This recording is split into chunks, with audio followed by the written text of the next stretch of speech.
ለሱ ሁለት ቃላቶች ለሷ ሁለት ቃላቶች ብቻ ነው የምናገር ብለው እንግዲህ ዛሬ ጋሽዬ አዲስ አበባ ገብተዋል። ኤፍሬም እንግዲህ በቃሉ መሰረት ጋሽዬን ወደ ሸገር አምጥቷቸዋል። ነገ እንግዲህ ያው በአብርሽ ቤት የሚለቀቅ ቪዲዮ ይሆናል። እንግዲህ መልሳቸውን ሁላቸውም እንጠብቃለን። እስካሁን እንግዲህ ሁላችንም ድራማ ነው፣ ውሸት ነው፣ እንደዚህ ነው እያልን ነበር። ግን ነገርየው ድራማ አይመስለኝም። ሁለቶች እንግዲህ ያልተግባቡበት ነገር ይኖራልና ያልተግባቡበት ነገር አለ ተብሏል። እንግዲህ መቼም ውሸት ቢሆን ኖሮ እንደዚህ አይመጡም ነበር ማለት ነው አይደለ? እንግዲህ ጋሽዬ ወደ ሸገር ገብተዋል። ነገ እንግዲህ አብርሽ መልሱን ያዘጋጃል፣ ሩታ መልሷን ታዘጋጃለች። በሩታ እኮ ምንም ነገር መልስ የለም። ለምን ብትሉ ሩታ ምንም ነገር ጥፋት አላጠፋችም። ከመጀመሪያ አንስቶ እስካሁን እስካየ ነው የነበረ ማነው ሲያጠፋ የነበረ? አብርሽ ነው። አብርሽ ጥፋትህን አንተ አምነህ ልጅቷን ይቅርታ ጠይቃት እያልን ነበር። እሱም እንግዲህ ጥፋት ምንም የለብኝ ብሎ እስካሁን ከጥፋት ላይ ጥፋት ከስህተት ላይ ስህተት እየጨመረ የሄደ ማን ነው? አብርሽ ነው ማለት ነው። ሩታ በጣም ብዙ ጊዜ ታግሰዋለች። ግን ከታገሰችው በኋላ ነው ይሳቅን ይዛ የመጣች እና እንግዲህ ጋሽዬ ምን እንደሚሉ ዛሬ ለሩታ ሁለት ቃላቶች ለሱም ሁለት ቃላቶች ብቻ ነው የምናገር። ሌላ ነገር ምንም ዝብዘብ የሆነ ነገር ምንም የምናገረው ነገር የለኝም። ሁለታቸውም አንድ አካል አንድ አምሳያ ናቸው ብለዋል። አዎ ይሄ ነገር ተግሎ እኮ እስካሁን ለብዙ ኤፍሬም ግን ማታመጣቸው እነዚህ ልጆች እኮ በጣም ብዙ ነገሮች እኮ አሳልፈዋል። በጣም ብዙ ነገሮች እኮ ነው የተደረገባቸውና ያው ብቻ ሰዓቱ ቢረፍድም እንግዲህ ዛሬ መጥተዋል። አሰላሙ አለይኩም ወራህመቱላሂ ወበረካቱ። ወደ የተከበራችሁ ቤተሰብ ሰላም ብያለሁ። ዳኒ አልሐምዱሊላህ። ጋሽዬ እንግዲህ ዛሬ ወደ ሸገር ገብተው ከኤፍሬም ጋር ያደረገው ቆይታ ሁላችሁ ባይታችኋል። በነገራችን ላይ በጣም ደስ ብሎኛል። ለምን ብትሉ ጋሽ ወደ ሸገር መምጣታቸው እንግዲህ ኤፍሬምን ማለት አብርሽም እንግዲህ ምን መልስ እንደሚመልስ ከእናት ከአባቱ ትንሽዬ ፈንገጥ ብሏል አይደለም። እስካሁን አብርሽ እናት አባቱን ይወዳል፣ ያከብራል፣ ይሰማል ምናምን ነበረ በቴሌፎን ስለሆነ ምንም መስሎ አልታያቸውም። ግን ዛሬ በአካል እስቲ መጥቷል። እስቲ እንግዲህ የሚለውን መልሳቸውን እንጠብቃለን። እስካሁን ውሸት ነው እነዚህ ልጆች አልተጣሉ ምናምን እየተባለ ነበረ።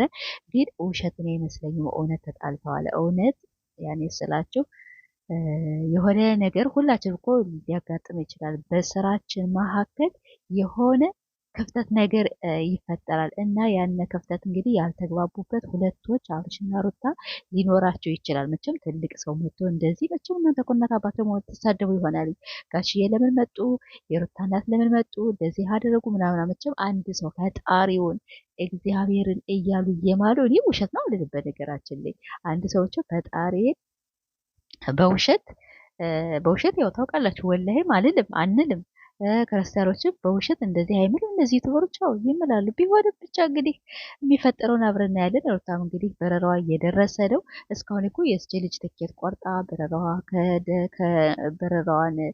በረራዋ ከደረሰ በኋላ ለምንድን ነው እንደዚህ ግን አሁን ቤተሰብ የሚገባ? እኔ እኮ እስካሁን ለምን ነው ቤተሰብ ማታስገቡ ብዬ ነበረ። እና እንግዲህ ሩታም ያው ከታረቁ በኋላ ትኬቷን ታቋርጣለች ብዬ ተስፋ አደርጋለሁ። ሩታም እንግዲህ አብርሽም የእናት አባቶቻችሁ ምክር ስሙ ነው የምንል እንግዲህ እውነት ከሆነ ማለት ነው። ድራማ ከሆነ እንግዲህ ያው ይመቻችሁ። ብቻ ጋሽ የተናገሩት ቃላቶች ያው በጣም ደስ ብሎኛል። ይቺ ጣት ተቆረጠች ተብላ የትም አትጣልም ምናምን ነገር ያለው ነገር ደስ ብሎኛል። እና ብቻ እንኳን ደህና መጣችሁ ብለናል። እንግዲህ አብርሽ ምን እንደሚወጣ አናውቅም። ሩታ ምንም ስህተት የለባትም ከመጀመሪያው እስካሁን እኔ ካየሁት አንስቼ ከተረዳኋት አንስቼ ጥፋት የለባትም። ጥፋት ግን አብርሽ ለምን እሱ ጥፋቱ በቃ የድሮ ፍቅረኛን አምጥቶ እንደዚህ ማጃጃሉ ምን ማለት እሱ በጣም ላይ ያስጠላኝ። ወላሂ ይሄ ከዚህ ላይ እምላለሁ በጣም ነው ያስጠላኝ። ስራ ቢሆንም የድሮ ፍቅረኛ ምናምን ነገር አይመጣም። ለማንኛውም እስቲ እንግዲህ ሰላሙን አላህ ያምጣላቸው። ታርቀው ያነ ፍቅራቸውን የድሮ አብርሽና ሩታ የሚያስቀኑትን ሰው በጣም የሚወድላቸውን ሰው በጣም የሚቀናባቸው ፍቅር ያነ ፍቅር ይመለሳል ተስፋ እናደርጋለን። ያው ጊዜው ረዝሟል። ጊዜው ረዝማ ስላችሁ እናትና አባት አሁን መግባት የለባቸውም ከመጀመሪያው ሲጀመር አንስተው ነበረ መቆጣት የነበረባቸው። ግን በጣም ብዙ ነገር ከተባባሉ በኋላ ሩታ ሆነ አብርሽን የምትለው አብርሽም ደግሞ በሩታ ነገር የሚያደርገው ምናምን ነገር በጣም በጣም ያስጠላል። እንዴ ባለትዳር ሆኖ ደግሞ እንደዚህ ያለ ቃላቶች ምንድነው የልባቸውን የሚናገሩ እስከምን ድረስ? አሁን ሩታ ካያቸዋት አብርሽን የልቧን የምትነግረው ማለት ነው። በቃ ከእውነቷ በተለይ እኮ ስትነግረው አትንካኝ፣ አንተ ትቀፈኛለህ። ትናንትም አይታችኋል። በዚህ ቆሻሻ እጅህ እንዳትነካኝ ምናምን ነገር ያለችው ነገር እሱ እና ይሄ ነገር እውነት ሆኖ ነው እንጂ እኔ ባሌ መቼም ምንም ነገር መጥፎ ቢሆንም አንተ ቆሻሻ በቆሻሻ እጅህ አትንካኝ አልለውም። ከተጣለሁ ግን እውነት ከተቆራረጥን ምናምን ነገር ልለው እችላለሁ። እና የአብርሽና የሩታ እውነት ነው ያልሁኝ። አንዳንዴ የሩታ የምትናገራቸው ቃላቶች በጣም ከባድ ቃላቶች የምትለው እና ይሄ ምንድን ነው?